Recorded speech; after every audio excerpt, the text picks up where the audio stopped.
आज का magic sound है ब. B says ब. The phonic sound of letter B is ब.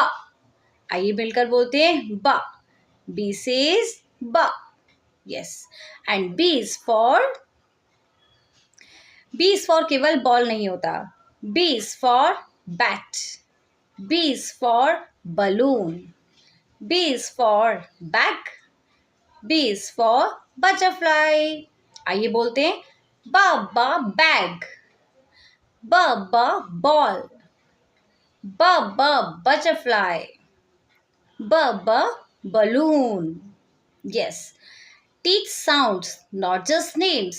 साउंड से रीडिंग इजी होती है और ऐसे ही टिप्स के लिए फॉलो लर्निंग विद पल्लवी.